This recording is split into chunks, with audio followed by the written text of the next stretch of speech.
Anak-anak udah makin gede, tapi kita makin jauh. Ternyata kita ini selama ini bukan hidup bareng, tapi cuman ngurus anak bareng. Stand by. 3, 2, 1, action.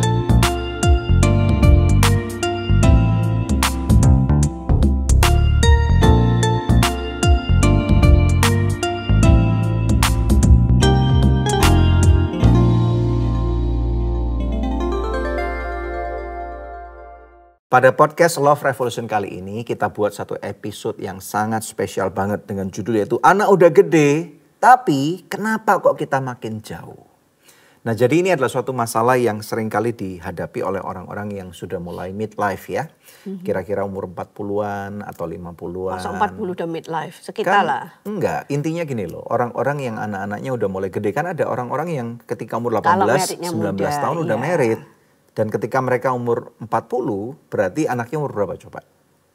Tergantung punya anaknya umur berapa, 20. Ya, biasanya kan orang Indonesia itu kan setelah menikah kebanyakan setahun udah orang pasti punya anak Ya, gitu kalau kan. punya anaknya umur 20, waktu dia umur 40, anak-anaknya udah kuliah. At least sudah 18, Iya. ya kan. Apalagi kalau zaman sekarang banyak orang nggak mau punya anak banyak, anaknya cuma satu.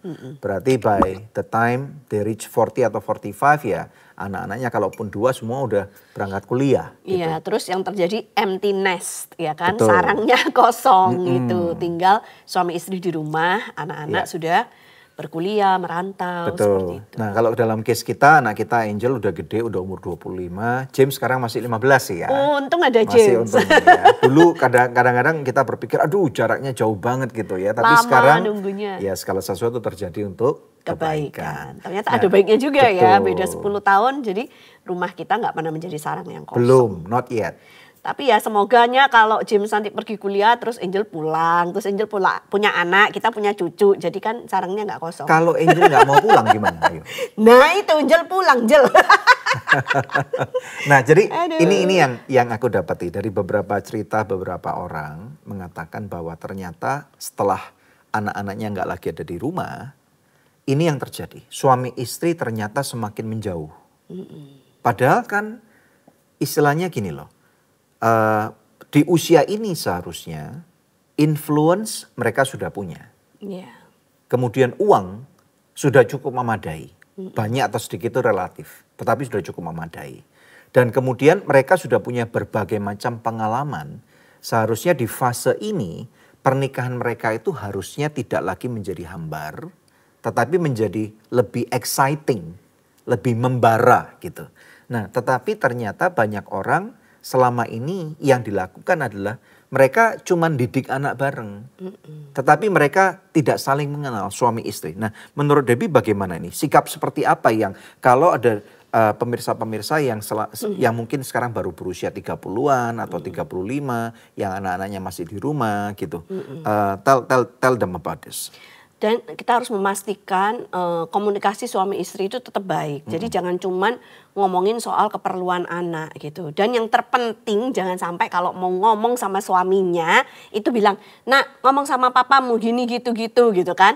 Terus anaknya yang pergi ke papanya nyampein pesan mamanya. Terus papanya jawab, "Oke, bilang sama mami gini-gini." Anaknya pergi ke mamanya nyampein pesan papanya. Waduh, gawat itu.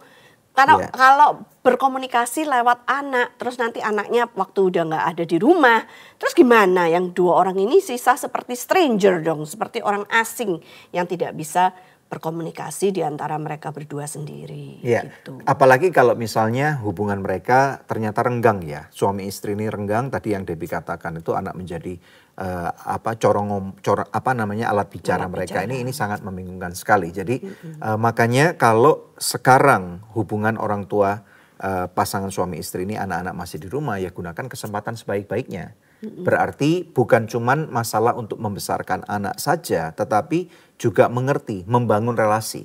Nah, ada nggak tips-tips untuk kita semua dalam membangun relasi?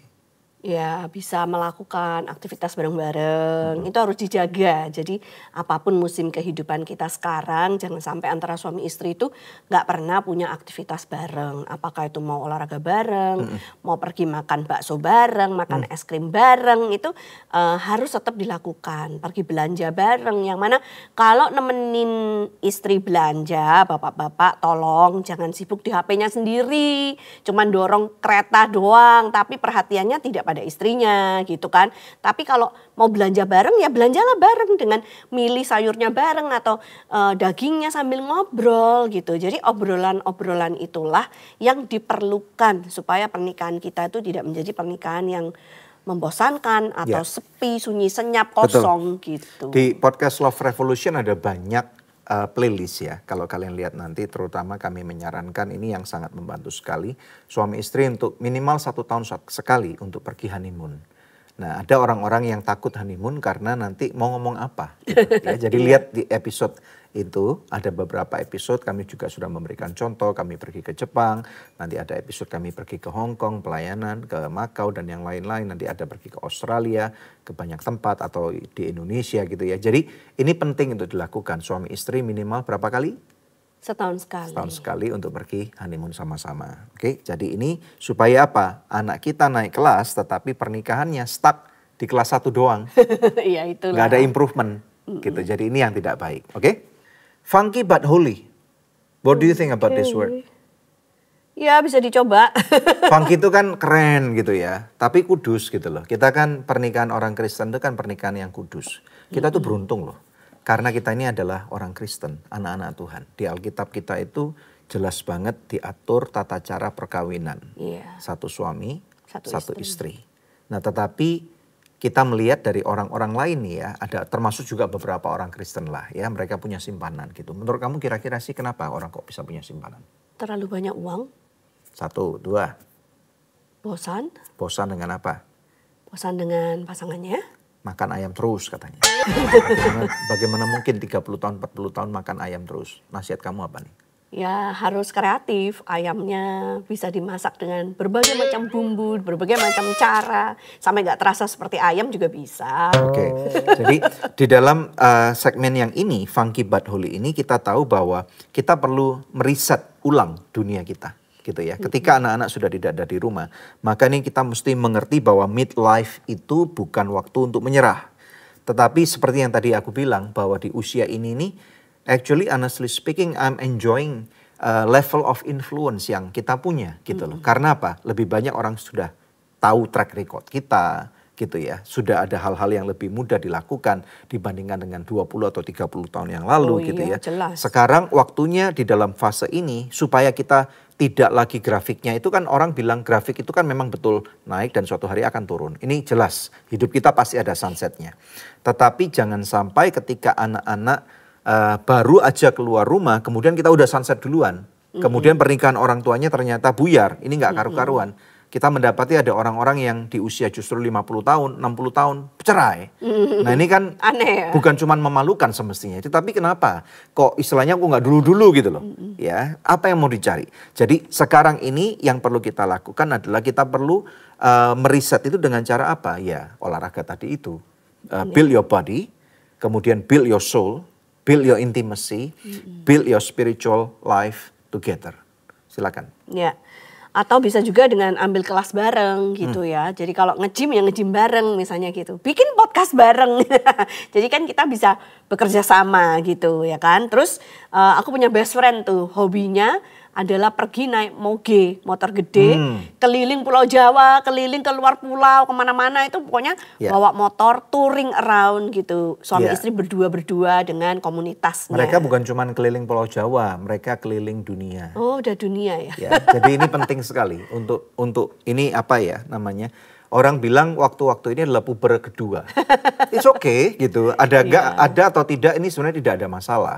Tetapi di fase yang seperti ini semestinya itu menurut menurut like I said, it's very exciting actually kalau kita lihat itu. Karena apa? Kebanyakan orang udah punya uang, gitu. Kalau dulu punya banyak impian tapi tidak punya uang, gitu ya. Apalagi tidak punya waktu. Sekarang seharusnya dengan hidup yang sudah mulai tertata dengan baik dan rapi mulai dari muda, apalagi udah ngerti ilmu manajemen dan yang lain-lain, kehidupan spiritual juga baik, keuangan juga baik.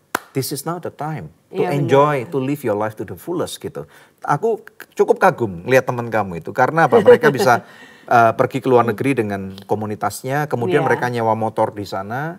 Aku bahkan pernah melihat ada satu pasang suami istri orang Indonesia, beberapa orang udah mulai melakukan nih. Mereka naik mobil.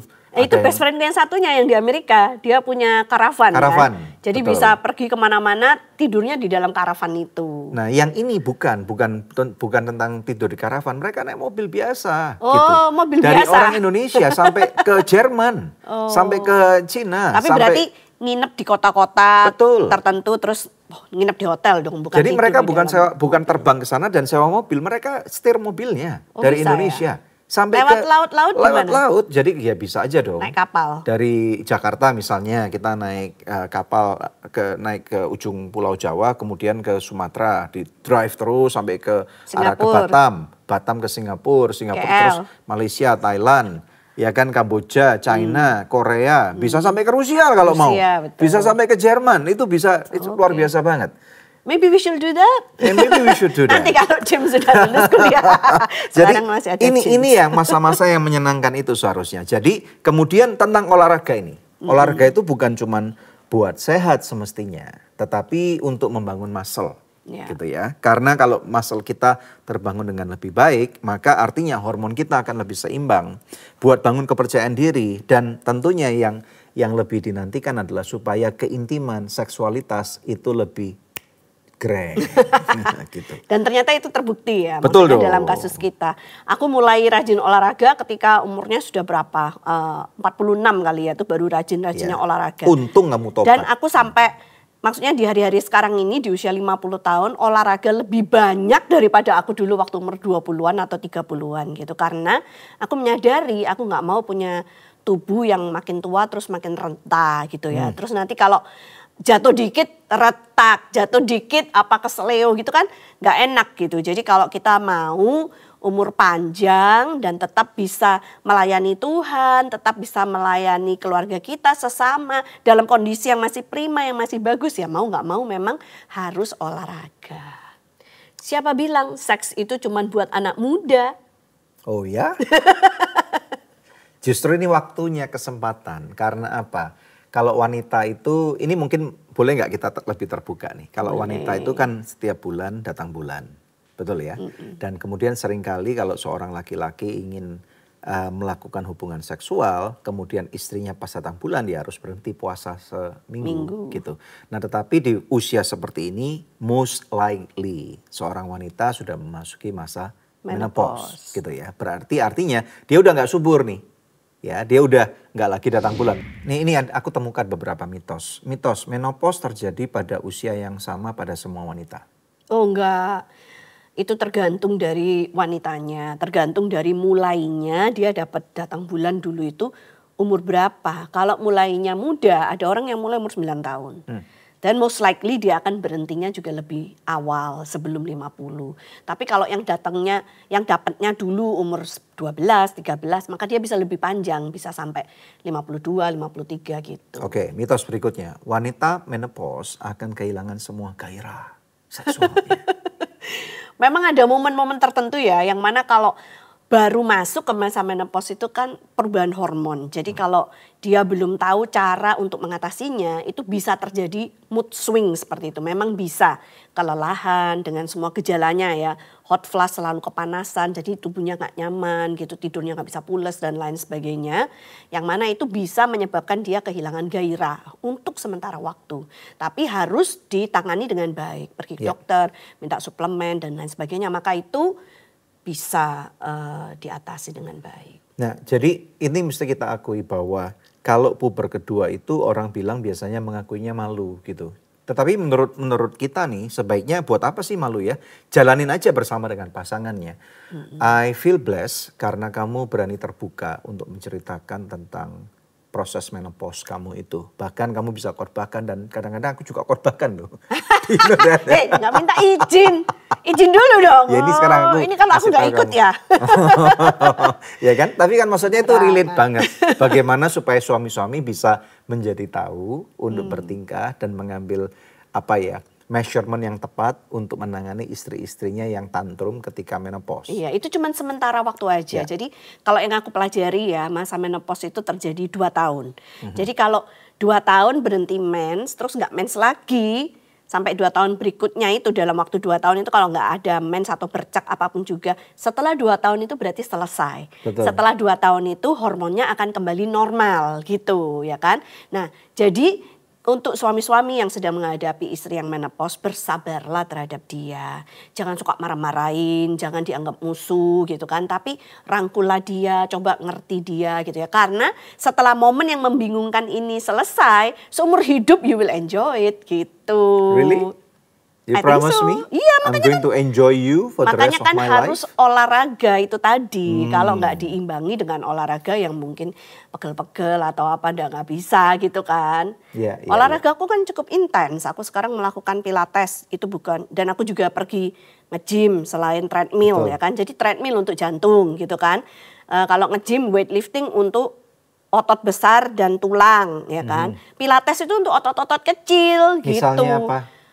Pakai misalnya, ya itu dilatih split lagi meskipun saya belum bisa ya kembali seperti dulu umur 13 tuh kalau split gampang banget gitu kan.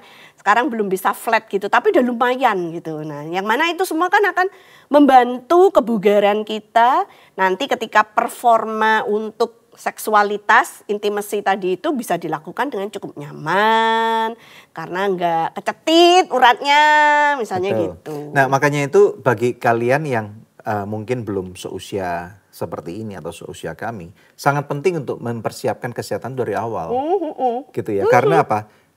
Ini yang seringkali kita omongkan nih, bahwa beruntunglah kalian kalau suami dan istri masih bisa melakukan performa seksual. Iya.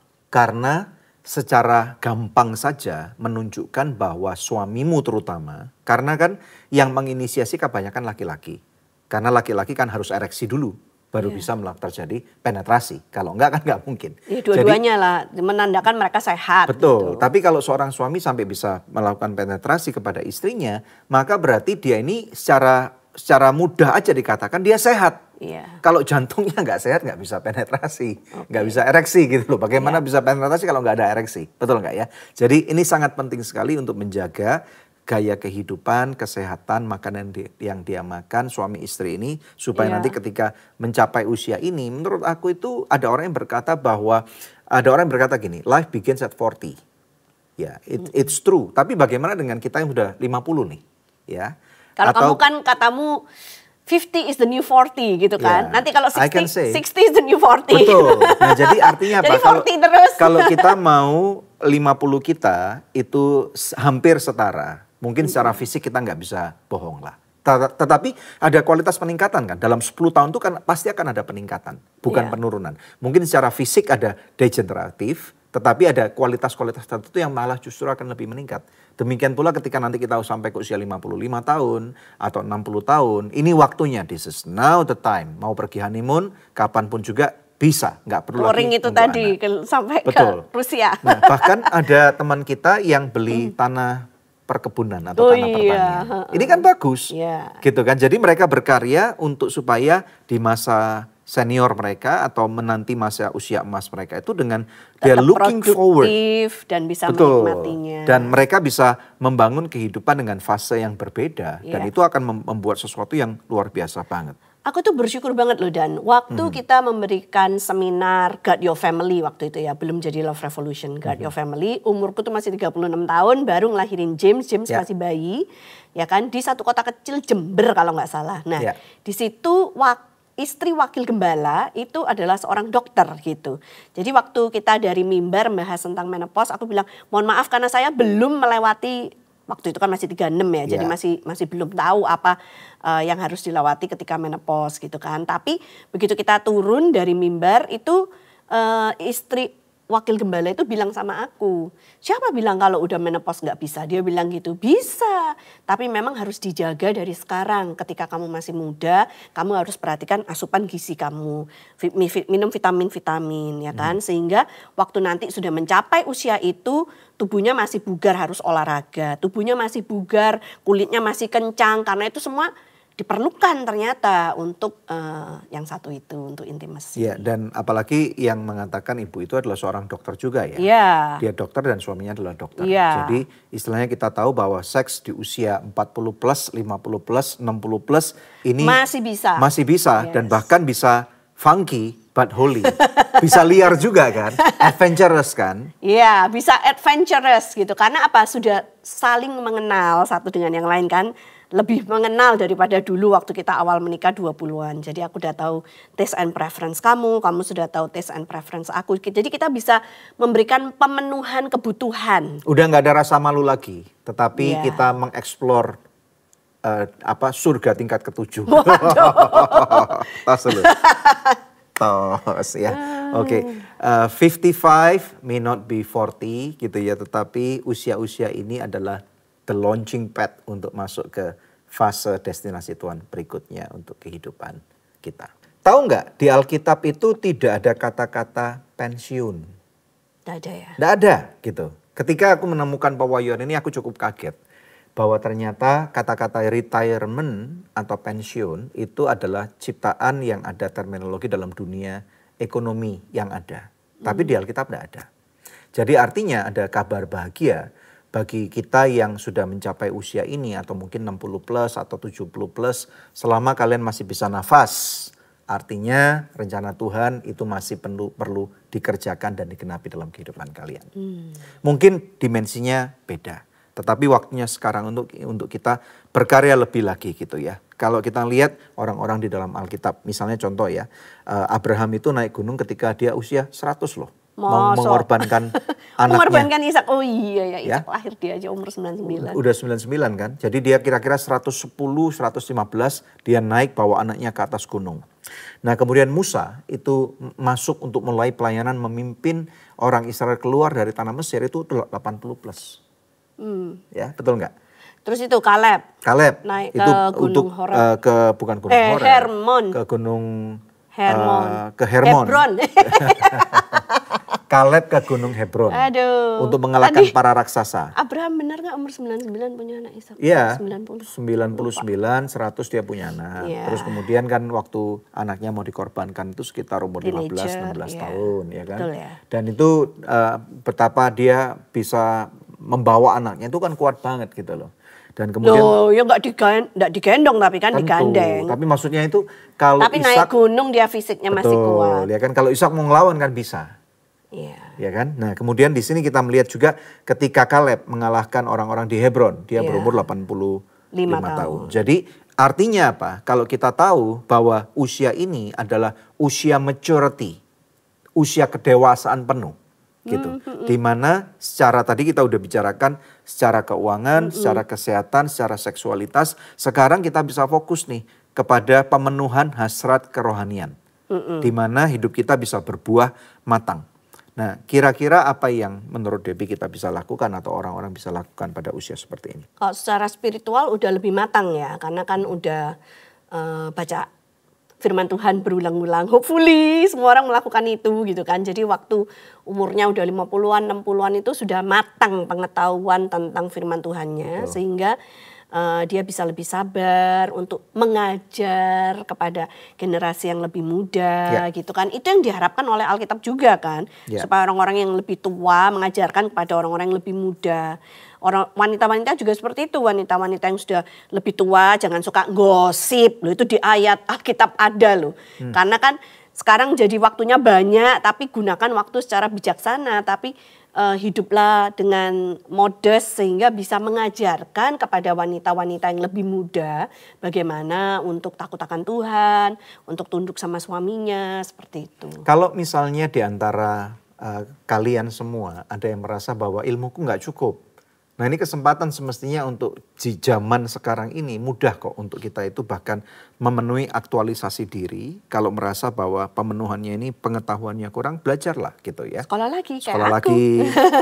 Kenapa sih kamu kok sekolah lagi? Kan sekolah lagi gitu kan. Ya karena aku merasa di umur yang sekarang ini kesempatannya ada, ya kan. Anak-anak udah besar, James sudah bisa ngurus dirinya sendiri. Kalau sekolah James kan panjang, dari jam 7 pagi sampai jam setengah 4 sampai jam 4 sore gitu kan. Jadi waktuku lebih banyak gitu untuk sekolah lagi sehingga kan dapat ilmu baru, penyegaran. Karena aku mau bertumbuh, karena aku nggak mau stuck di satu level tertentu. Betul. Dan karena aku juga mau meningkatkan benchmarknya gitu. Karena dalam keluarga aku sendiri belum ada yang lulus master, lulus S2. Ya, betul. Dan memberikan inspirasi buat anak-anak kita dan anak-anak rohani kita juga. Supaya ayo jangan cuman berhenti setelah mendapatkan beasiswa S1 berhenti gitu kan. Tapi ayo tingkatkan dirimu lagi, bisa lebih kok gitu.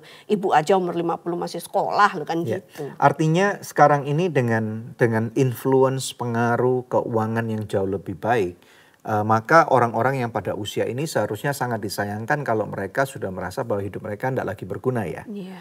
Karena ketika apalagi mereka yang sudah ada beberapa perusahaan mulai mempensiunkan karyawannya atau stafnya di usia 55 tahun. Nah bahaya daripada orang yang masuk usia retirement tanpa persiapan adalah post power syndrome. Nah ini berbahaya banget. Karena mereka tidak lagi mempunyai jadwal tetap yang disiplin waktu. Kalau misalnya kerja kantor kan 8 to 5 atau 8 to 4 atau 8 to 6, 9 to 5 whatever. Nggak punya, merasa nggak punya pengaruh, betul. merasa nggak punya kuasa lagi. Betul, keuangan juga mungkin berkurang sampai 50-60% misalnya seperti itu. Jadi jangan pikirin yang ini dulu gitu, jangan berfokus kepada ini dulu. Tetapi ternyata seharusnya mulai menyadari bahwa ada dimensi baru yang lebih meriah, yang tidak sama dengan seperti sebelumnya, dan berhentilah untuk membandingkan hidupmu dengan Orang dengan lain. musim yang kemarin. Oh, dengan musim yang Dengan musim yang kemarin, mungkin membandingkan dengan orang lain itu satu hal, tetapi membandingkan diri kamu dengan musim yang kemarin itu artinya kamu gagal move on. Nah, kalau kamu gagal move on, kamu tidak akan bisa melihat your better days are ahead of you. Iya, Gitu betul. kan, padahal ada hari-hari yang lebih menarik yang Tuhan persiapkan untuk kalian. Dan sebenarnya kalau kita mempersiapkan diri dengan baik ya, ketika kita mencapai usia yang matang, itu kita ngomong satu kalimat aja, itu bobotnya itu bisa dirasakan oleh pendengarnya. Sedangkan kalimat yang sama kita ngomong ketika umur 20 ini misalnya ya kan.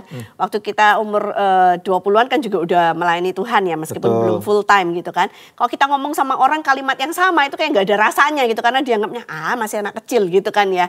Tapi ketika udah umur segini itu kita kalau ngomong, orang yang mendengarkan tuh benar-benar menyimak dan melakukan dalam hidup mereka. Jadi influence-nya memang sangat besar. Sangat berbeda.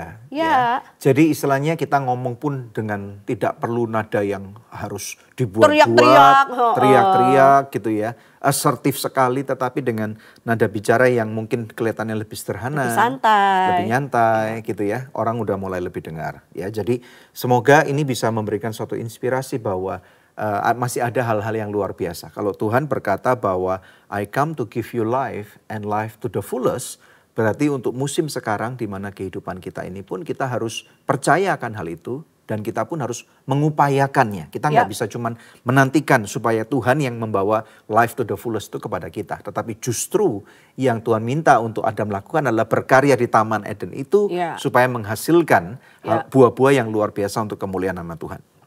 Jadi pemirsa, jangan menunggu sampai anniversary weddingmu yang berikutnya baru kita mau membangun ulang kehidupan pernikahan kita. Tapi mulailah dari sekarang. Ketika Anda sudah mendengarkan pembahasan kami, belum terlambat untuk memulai ulang membangun kehidupan pernikahan Anda. Dunia begitu luas. Jelajahi dunia di mana yang belum pernah kamu jelajahi. Indonesia saja itu begitu luas. Ada sekitar 17.000 pulau. Mungkin kita tidak punya kesempatan ke seluruh pulau, belum lagi kalau kita harus ke luar negeri. Ya, pergilah ke negeri yang jauh, yang belum pernah kamu pikirkan. Mungkin aku, my bucket list bisa kemana? Salah satunya pengen tuh ke Korea Utara. Enggak, ke Chongqing aja. Korea Chongqing Utara itu keren sering banget. keluar di sosial media, Kayaknya hebat keren banget. ke Korea Utara karena Kim Jong Un baru buka resort internasional di Korea Utara. Oh, That's iya? my bucket list. Waduh. Oke. Jadi pernikahan Kalau bukan boleh untuk masuk. Kalau dapat visa. Pasti kita dapat ya, pasti. Don't worry about it. Pernikahan bukan untuk ditungguin, tetapi dijalani ulang. Bila perlu lakukan riset pada kehidupan pernikahan kalian, kemudian reignite, reconnect, dan love revolution. Karena cinta perlu perjuangan dan tindakan nyata. Ciao. Ciao.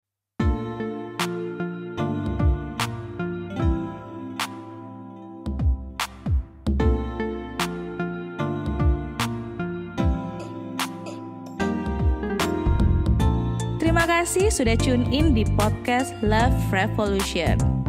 Kalau kamu ngerasa feel-nya dapet banget nih sama konten ini, langsung aja bisa share di sosmed kamu. Dan jangan lupa untuk tag dan juga follow Instagram Daniel Hendrata dan juga Debbie Katarina.